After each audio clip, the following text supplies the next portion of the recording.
Assalamualaikum warahmatullahi wabarakatuh. Kembali lagi di Lesehan Education. Oke teman-teman, pada kesempatan kali ini kita akan belajar bagaimana cara mengurutkan urutan pengerjaan dari SKD CPNS 2024, yaitu di bidang TWK, TIU dan juga TKP, supaya kita bisa mendapatkan skor maksimal ya. Targetnya adalah 500 plus.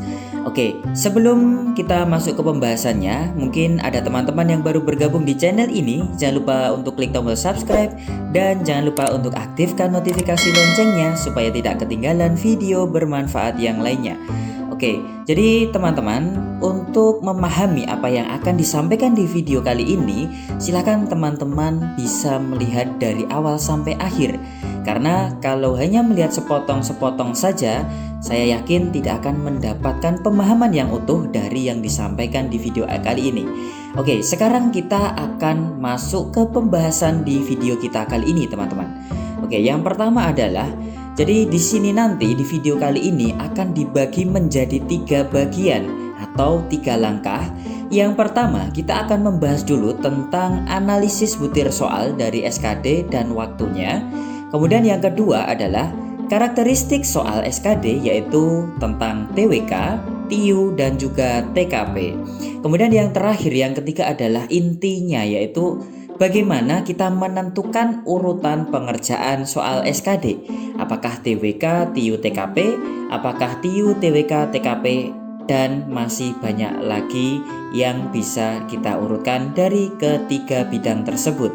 Oke, kita akan masuk di bagian yang pertama dulu ya teman-teman ya.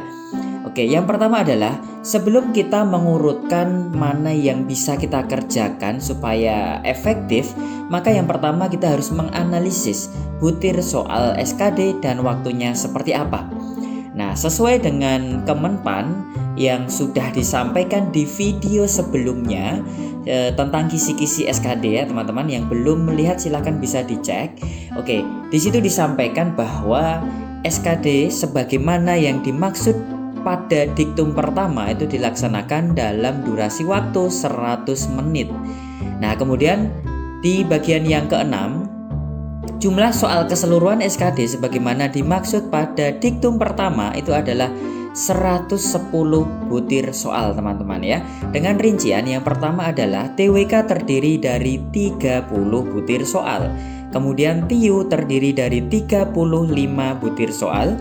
Kemudian TKP terdiri dari 45 butir soal. Nah, ini harus kita pahami teman-teman ya.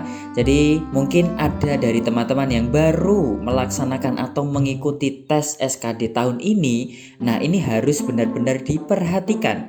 Karena ketika nanti kita posisinya berhadapan dengan tes SKD dengan waktu 100 menit dengan 110 soal ini, tentu di sana akan banyak sekali tekanan. Nah, maka ini harus diperhatikan betul-betul bahwa TWK itu 30 soal, kemudian TIU ada 35 soal dan TKP ada 45 soal. Oke, sekarang kita masuk di slide berikutnya. Nah, kita masih di langkah yang pertama. Oke, jadi kita harus paham dulu bahwa 100 menit itu kita harus menyelesaikan 110 soal. Ya, untuk skor maksimal per soalnya adalah 5 poin. Ya, khusus untuk TKP itu tidak ada nilai 0. Nilai terkecil adalah 1, 2, 3, 4 dan terbesar adalah 5. Kalau TWK dan juga TIU itu kalau salah atau tidak dikerjakan itu mendapatkan skor 0, dan kalau dikerjakan dan benar itu mendapatkan skor 5. Nah, selanjutnya, jadi rata-rata waktu yang bisa digunakan untuk mengerjakan satu soal itu adalah 100 menit kita bagi dengan 110 soal. Ya, karena 1 menit itu 60 detik, maka kita kalikan dengan 60 detik. Sehingga kita mendapatkan angka kurang lebih sekian, yaitu 55 detik. Jadi 55 detik itu adalah waktu rata-rata yang bisa kita gunakan untuk mengerjakan satu soal. Ya, bisa dibayangkan ya teman-teman ya, tidak ada 1 menit itu rata-rata kita mengerjakan soal. Tetapi di situ yang perlu kita ingat teman-teman ya. Jadi di soal itu memang ada yang bisa dikerjakan dalam waktu yang sangat cepat, dan ada juga soal yang harus dikerjakan lebih dari 1 menit atau membutuhkan waktu yang lama. Contohnya adalah materi di penalaran analitis di TIU. Nah, itu biasanya kita membutuhkan waktu lebih dari 1 menit. Maka di sini kita harus pandai-pandai mengatur waktunya supaya ketika kita menghadapi tes itu tidak panik gitu ya teman-teman ya. Dan kita bisa menyelesaikan 110 soal itu dalam waktu 100 menit. Oke, kita lanjut ya teman-teman ya. Nah, kemudian ada poin di sini ya dari Kemenpan RB, penetapan nilai ambang batas ya atau passing grade ya teman-teman ya. Itu yang pertama adalah nilai TWK itu minimal adalah 65. Kemudian untuk TIU itu minimal 80, untuk TKP itu minimal 166. Nah, ini harus kita capai. Kalau ada salah satu nilai yang di bawah passing grade atau di bawah nilai ambang batas atau NAB, maka nilai yang total atau keseluruhan itu dinyatakan tidak lulus atau di bawah passing grade. Ya, misalkan di sini teman-teman TWK itu mendapatkan nilai 60. Ya, kemudian TIU-nya teman-teman mendapatkan nilai sempurna 175.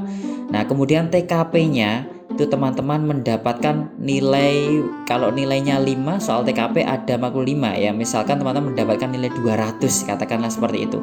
Ini nilainya tinggi ya teman-teman ya. Ya 400 lebih. Tapi karena TWK itu tidak lulus, maka nilai teman-teman secara akumulatif atau ketika di total itu dinyatakan tidak lulus gitu ya. Jadi hati-hati, di sini juga perlu diperhatikan khususnya teman-teman yang mungkin baru pertama kali mengikuti tes SKD tahun 2024 ini, maka minimal teman-teman harus lulus setiap bidang atau subtesnya gitu ya teman-teman ya. Oke, kemudian supaya kita mendapatkan nilai ambang batas atau passing grade, maka teman-teman minimal untuk TWK itu harus bisa mengerjakan 13 soal secara benar. Kemudian untuk TIU minimal 16 soal menjawab benar. Kemudian untuk TKP itu minimal 31 soal menjawab benar. Nah, tetapi kalau kita hanya mengandalkan passing grade saja teman-teman, kita tidak akan lolos ke SKB, seleksi kompetensi bidang. Maka kita harus memiliki target yang lebih daripada passing grade ini. Misalnya TWK, kita harus meyakinkan bahwa misalnya minimal 20 soal betul ya. Kemudian untuk TIU ada 35 soal, kita bisa menargetkan minimal 25 soal betul. Kemudian untuk TKP itu kita bisa menargetkan minimal ada 35 soal yang mendapatkan skor 5 atau dianggap paling betul gitu ya teman-teman ya. Nah, kita harus memiliki target itu lebih dari passing grade-nya supaya kita bisa lolos ke SKB gitu ya teman-teman ya. Nah, lanjut. Sekarang kita masuk ke bagian yang kedua. Jadi sebelum kita mengurutkan mana yang akan kita kerjakan terlebih dahulu, maka kita harus paham dulu karakteristik dari soal SKD tersebut. Bagaimana isi dari soal TWK, bagaimana isi dari soal TIU, dan bagaimana isi dari soal TKP. Nah, ini bisa kita pahami teman-teman kalau teman-teman sudah mulai belajar, apalagi sering mengikuti yang namanya tryout. Ya, tryout banyak sekali, ada yang gratis, ada yang berbayar. Bahkan di Lesson Education ya, beberapa waktu yang lalu juga mengadakan kegiatan tryout gratis ya. Oke, nanti kalau ada waktu dari Lesson juga akan kembali mengadakan tryout lagi ya teman-teman ya. Oke, nah karakteristik soal dari SKD. Nah, yang perlu diperhatikan bahwa SKD itu tentunya dibagi menjadi 3 subtes atau 3 bidang, TWK, TIU, dan TKP. Nah, untuk yang TWK teman-teman, yang seperti kita ketahui, untuk kisi-kisinya sudah dibahas ya teman-teman ya di video sebelumnya. Jadi teman-teman yang belum melihat tentang pembahasan kisi-kisi SKD secara detail itu bisa melihat di video di Lesson Education sebelumnya. Oke, sekarang kita bahas TWK. Jadi TWK ya itu soal penalaran berkaitan dengan wawasan kebangsaan. Tidak menutup kemungkinan masih ada beberapa soal hafalan. Beberapa soal hafalan ini misalnya tentang pasal ya, kemudian tentang riwayat dari para pahlawan dan seperti itu dan sejenisnya itu ya teman-teman ya. Kemungkinan masih ada seperti itu beberapa soal. Tetapi sejak beberapa 2 tahun yang lalu itu TWK sudah mulai menggunakan penalaran. Jadi diberikan beberapa kasus ya, biasanya dalam kehidupan sehari-hari, kemudian dikaitkan dengan kisi-kisinya ya, tentang wawasan kebangsaan. Di situ ada nasionalisme, bela negara, ada integritas ya, kemudian ada beberapa submateri seperti bahasa negara, seperti itu ya teman-teman ya. Oke. Nah, karena ini isinya adalah penalaran, maka di sini tentu saja kita membutuhkan waktu ya untuk menjawab ya. Kita harus menalar dari soal TWK itu teman-teman ya. Tentu saja kita harus membekali diri tentang materi sesuai dengan kisi-kisi. Teman-teman bisa cek di video sebelumnya, di Lesson Education sudah membahas tentang TWK gitu ya. Oke, selanjutnya kita harus memahami TIU.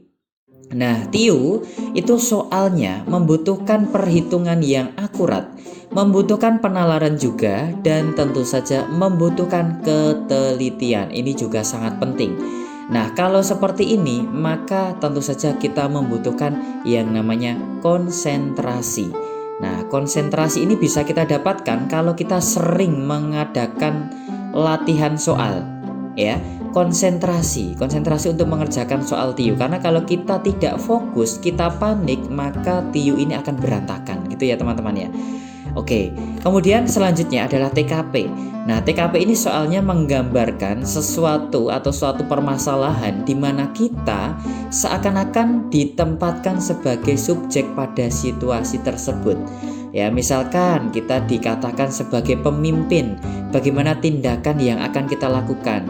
Kita ditempatkan sebagai karyawan, tindakan apa yang kita lakukan? Nah, itu sudah dibahas juga di video sebelumnya. Silahkan teman-teman bisa cek di video-video Lesson Education sebelumnya. Oke, jadi kita harus memahami karakteristik soal-soal ini ya teman-teman ya. Ya, TWK ini butuh ya waktu untuk menalar ya. Tentu kita bekali dengan pemahaman atau dari materi-materi tentang wawasan kebangsaan. TIU kita butuh latihan.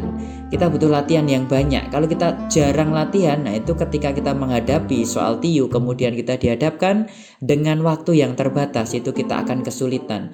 Nah, kemudian untuk TKP, nah kita juga butuh pemahaman ya, kita posisinya sebagai apa. Nah, itu juga harus benar-benar diperhatikan. Jadi sebenarnya ketiga bidang atau ketiga sub tes antara TWK, TIU, dan TKP itu semuanya itu sama-sama membutuhkan waktu berpikir dan membutuhkan konsentrasi dan ketenangan untuk menjawab soalnya. Nah, maka teman-teman di sini nanti akan saya sampaikan. Ternyata antara TWK, TIU, dan TKP kita tidak bisa mengeneralisasi ya bahwa TWK itu lebih mudah, TIU lebih mudah, atau TKP lebih mudah. Karena setiap orang itu akan memiliki pandangan berbeda-beda. Itu poinnya. Oke, sekarang kita lanjutkan. Nah, ini yang terakhir, inti yang akan kita bahas ya teman-teman. Silahkan bisa simak dengan seksama, yaitu menentukan urutan pengerjaan soal SKD. Nah, di sini untuk menentukan urutan pengerjaan soal SKD yang perlu diperhatikan teman-teman ya. Yang pertama, setiap orang ini memiliki urutan pengerjaan soal SKD yang berbeda-beda. Apalagi untuk teman-teman kita yang sudah berpengalaman, yang mungkin belum rezekinya ya lolos di SKB atau belum rezekinya diangkat menjadi ASN ya. Itu pasti memiliki urutan pengerjaan yang berbeda-beda. Mereka memiliki rasa nyaman untuk mengerjakan yang mana dulu. Itu setiap orang berbeda-beda. Itu poinnya ya teman-teman ya. Oke, kemudian urutan yang pasti digunakan oleh teman-teman kita yang pertama itu adalah kemungkinannya pasti adalah TWK, TIU, TKP. Ini adalah urutan soal sesuai dengan nomornya. Jadi 1 sampai 110. Oke, tipe ya teman-teman ya. 1 sampai 110 urutannya adalah TWK, TIU, dan TKP. di sini jumlah soalnya sudah saya tampilkan. Untuk TWK itu ada nomor 1 sampai 30, kemudian untuk TIU nomor 31 sampai 65, kemudian untuk TKP itu 66 sampai 110. Nah, ini juga harus kita ketahui terutama untuk teman-teman yang baru mengikuti seleksi SKD tahun ini. Nah, kemudian masih ada kemungkinan yang kedua, yaitu TWK, TKP, TIU untuk urutan pengerjaannya. Kemudian yang ketiga ada TIU, TWK, TKP. Yang keempat TIU, TKP, TWK. Yang kelima TKP, TWK, TIU. Kemudian yang keenam TKP, TIU, TWK. Nah, ini teman-teman bisa tuliskan di kolom komentar nih, teman-teman menggunakan yang mana ini biasanya nyaman yang mana gitu ya. Oke, silahkan tuliskan di kolom komentar gitu ya teman-teman ya. Oke, kita lanjut ya. Nah, ini untuk menentukan urutan pengerjaan soal SKD. Nah, yang pertama, jika belum menemukan urutan yang nyaman, perhatikan cara berikut. Mungkin teman-teman yang baru mengikuti atau yang sudah mengikuti tapi nilainya belum tinggi, silahkan bisa dipahami yang akan disampaikan berikut ini. Yang pertama, jadi sebelum menemukan urutannya, yang pertama adalah teman-teman harus tahu dulu bidang mana dari TWK, TIU, TKP itu mana yang paling Anda kuasai dan mana yang paling lemah menurut diri Anda sendiri. Jadi jangan ikut-ikut teman ya teman-teman ya. Jangan ikut-ikut dari misalkan ada yang membahas ini dulu. Nah, TIU dulu, TWK dulu. Nah, teman-teman jangan mengikuti itu. Tapi setiap orang itu berbeda-beda. Ya, jadi langkah pertama teman-teman, apa yang paling dikuasai dan apa yang paling lemah itu silahkan disiapkan terlebih dahulu. Nah, mana yang paling dikuasai dan mana yang paling lemah itu bisa teman-teman dapatkan ya mungkin ketika teman-teman mengikuti tryout atau kemarin di tahun sebelumnya mengikuti SKD ya, nilai yang paling tinggi yang mana, yang rendah mana. Nah, itu bisa dijadikan pertimbangan untuk materi atau sub tes mana yang paling dikuasai dan yang paling lemah ya. Silahkan tuliskan. Apakah TWK yang paling lemah? Apakah TIU yang paling dikuasai? Ya, silakan diurutkan. Oke, yang kedua, kerjakan dengan urutan dari yang paling dikuasai menuju soal yang paling lemah. Yang ketiga, kerjakan mulai dari soal yang mudah untuk dikerjakan. Ya, jadi misalkan TIU ya, berarti teman-teman silahkan soal yang mudah-mudah di subtes TIU itu dikerjakan terlebih dahulu. Nah, selanjutnya, jika menemukan soal yang sulit, membutuhkan penalaran misalnya, membutuhkan perhitungan yang lama misalnya, silahkan dilewati. Oke, maksimal teman-teman itu 2 menit atau bisa 1,5 menit saja. Kalau 1,5 menit sampai 2 menit itu teman-teman kira-kira belum menemukan caranya atau masih kebingungan, silahkan di skip, silahkan dilewati terlebih dahulu gitu ya. Oke, selanjutnya yang berikutnya, ulangi mengerjakan sesuai dengan urutan terbalik. Kalau yang pertama tadi urutannya dari yang paling dikuasai menuju soal yang paling lemah, maka selanjutnya adalah urutan yang terbalik. Jadi dari susah menuju yang mudah ya. Artinya setelah teman-teman menyelesaikan 3 subtes dan sudah mengerjakan soal-soal yang mudah, maka silahkan dikerjakan ulang di sisa waktunya dari soal-soal yang susah terlebih dahulu gitu ya. Dan tentu saja teman-teman harus memaksimalkan sisa waktunya. Teman-teman harus melihat waktunya, sisanya berapa menitnya, seperti itu. Oke, kemudian yang terakhir, pastikan jumlah setiap bidang tes itu sudah menyentuh nilai ambang batas. Tadi ya, kalau TWK ada 13 soal yang betul ya untuk TWK, kemudian untuk TIU ada 16 soal ya. Kemudian untuk TKP ada 31 soal ya, minimal sekali itu teman-teman sudah menyentuh nilai ambang batas atau passing grade untuk soal-soal yang sudah teman-teman anggap benar gitu ya. Oke, saya berikan contoh kasusnya seperti ini. Ilustrasinya adalah seperti ini. Jadi Bambang itu misalnya sangat menguasai TIU dan lemah di bidang TWK. Artinya, urutan yang bisa dikerjakan Bambang itu adalah yang pertama adalah TIU, kemudian kedua adalah TKP, kemudian yang ketiga adalah TWK. Nah, seperti itu ya teman-teman ya. Karena TIU dianggap paling mudah, TWK dianggap paling susah. Nah, setelah Bambang mengerjakan soal yang mudah, oke. Jadi sebelum ke poin ketiga, yang poin ini, Bambang itu mengerjakan TIU terlebih dahulu. Setelah yang mudah dulu ya, kerjakan soal yang mudah terlebih dahulu dari TIU. Kemudian setelah TIU mengerjakan soal yang mudah untuk TKP, kemudian mengerjakan soal yang mudah untuk TWK. Jadi seperti kita melakukan screening ya, kita mengerjakan soal-soal yang mudah yang membutuhkan waktu yang singkat untuk menyelesaikan soalnya. Nah, selanjutnya setelah Bambang mengerjakan soal yang mudah mulai dari TIU, TKP, dan TWK, Bambang masih menyisakan soal yang dianggapnya susah. Misalnya, karena TIU tadi dianggap paling mudah, tetapi tetap saja ada soal yang butuh waktu lama untuk menyelesaikan. Misalkan TIU ada 3 soal yang belum dikerjakan, sudah dilewati tadi ya. Kemudian TKP, Bambang masih menyisakan 8 soal yang bingung untuk menjawabnya. Kemudian TWK, karena TWK dianggap paling susah, tentu saja ya Bambang menyisakan soal yang banyak ya. Misalkan di sini ada 15 soal yang belum terjawab. Nah, yang mudah sudah terkerjakan semua, yang susah masih belum dikerjakan. Maka langkah seharusnya yang harus dilakukan Bambang itu adalah mengerjakan dari yang susah dulu. Jadi urutan terbalik dari yang poin kedua tadi ya teman-teman ya. Jadi TWK terlebih dahulu dikerjakan. Karena apa? Masih menyisakan soal yang paling banyak dan dianggap yang paling susah. Karena kalau soalnya masih banyak dan dianggap paling susah, kita kerjakan paling terakhir, itu kita akan semakin panik, akan semakin tertekan, dan itu akan membuat jawaban kita pilih jawaban yang acak, random atau ngawur gitu ya teman-teman ya. Dan itu akan membuat istilahnya nilai kita menjadi kecil gitu ya. Nah, setelah TWK dikerjakan ya dari 15 soal itu, kemudian pindah ke TKP. Ya, TKP tadi yang sedang ya, tidak mudah, tidak susah. Kemudian terakhir adalah TIU ya. Jadi urutannya terbalik gitu ya.